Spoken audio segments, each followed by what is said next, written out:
channel. Friends, I would like to teach you today very important, very cool and very impressive topic to all of you. After watching this video, you will learn a lot of things.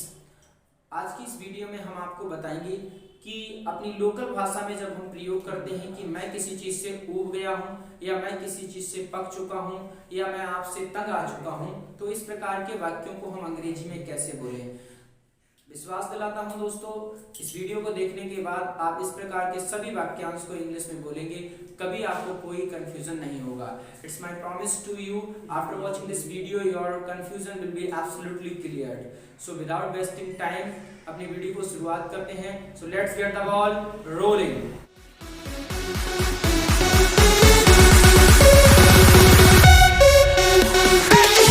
आज का हमारा word है sick of, SIC, sick of, and second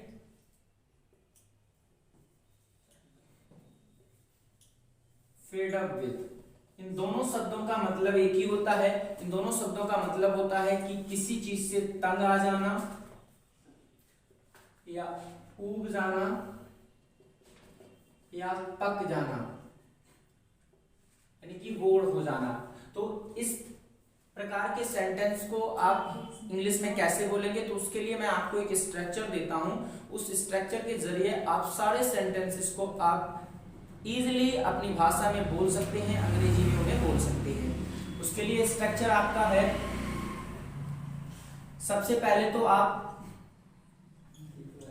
subject को लिखेंगे और subject के बाद आप इज, आर या एम में से कोई एक हेल्पिंग वर्ब लेंगे अकॉर्डिंग टू सब्जेक्ट। इसके बाद आप सिक ऑफ या फेड अप विद में से कोई एक यूज करेंगे, फेड अप विद, यानी कि इन दोनों शब्दों का मतलब एक ही होता है। आप इसमें से एक प्रयोग करेंगे, जो आपको कंफर्टेबल लगे उसे आप प्रयोग करेंगे।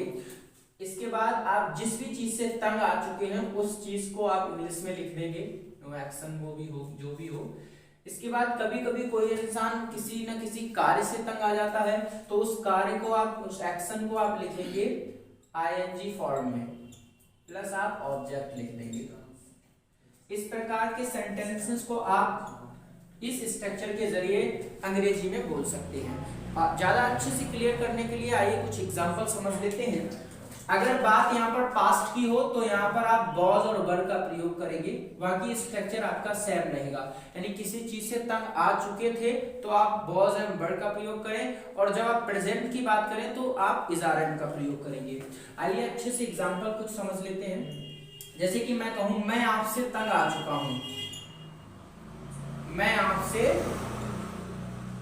तंग आ चुका हूं, मैं आपसे तंग आ चुका हूं। इस वाक्य को आप अंग्रेजी में कैसे बोलेंगे? बहुत ही ज्यादा इजी है, बहुत ही ज्यादा सिंपल है, आपको किसी प्रकार के डरने की जरूरत नहीं है।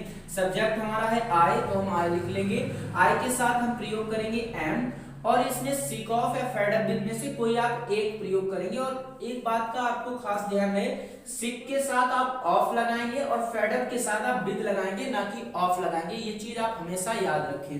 तो मैं यहाँ पर सिक ऑफ लिख देता हूं, आई एम सिक ऑफ आपसे तंग आना, you, I am sick of you. आप ऐसे हजारों लाखों सेंटेंस बोल सकते हैं। अगर पास्ट की बात करें तो आप ये बोल सकते हैं मैं आपसे तंग आ गया था, I was sick of you, I was fed up with you. इस प्रकार से आप बोल सकते हैं। अगर कोई इंसान किसी काम से तंग आ जाता है, जैसे मैं कहूं सीता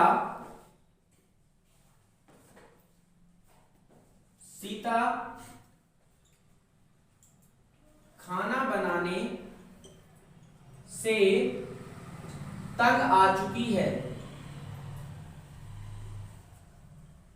सीता खाना बनाने से तंग आ चुकी है। तो इस सेंटेंस को आप, सब्जेक्ट है हमारा सीता, तो सीता लिखेंगे। सीता के अनुसार आप इज लगाएंगे। अगर पास्ट में होता तो वॉज लगा देते, आप इज लगा देंगे। यहां पर मैं फेड अप विद का प्रयोग कर देता हूं, fed up with, Sita is fed up with. अब बनाने कुक, उसमें आईएनजी ऐड करेंगे, कुकिंग द फूड।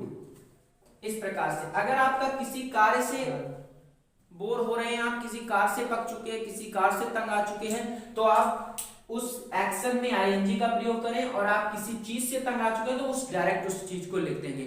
इस प्रकार के आप हजारों सेंटेंस बना सकते हैं। अगर वाक्य नेगेटिव आ जाए तो इजारा में हॉज वर्ब के बाद नॉट का प्रयोग करेंगे। इस प्रकार से आप हजारों नहीं लाखों सेंटेंस अपनी स्पोकन कन्वर्सेशन में बोल सकते हैं। फॉर एग्जाम्पल आप ये भी कह सकते हैं कि मैं इस नौकरी से तंग आ चुका हूं, I am fed up with this job, I am sick of this job. मैं आपसे तंग आ चुका हूं, I am sick of you, I am fed up with you. यानी कि दोनों शब्दों में से कोई एक शब्द का प्रयोग करेंगे। दोनों शब्दों का मीन सेम होता है, कोई अंतर नहीं होता है। आपको जो अच्छा लगे वो आप प्रयोग कर सकते हैं। आशा करता हूं आपको ये वीडियो समझ में आई होगी, अच्छी लगी होगी। अगर आपको ये वीडियो समझ में आई है, कोई कंफ्यूजन नहीं है, तो आप दो सेंटेंस, एक पास्ट का एक प्रेजेंट का, हमारे कमेंट सेक्शन में जरूर बताएंगे। अगर आपको हमारी इस वीडियो से कुछ सीखने को मिला है तो like this video, share this video and subscribe my channel English Gyan with Shiv sir. Thank you so much for watching this video and see you in next video. Bye bye, take care of you.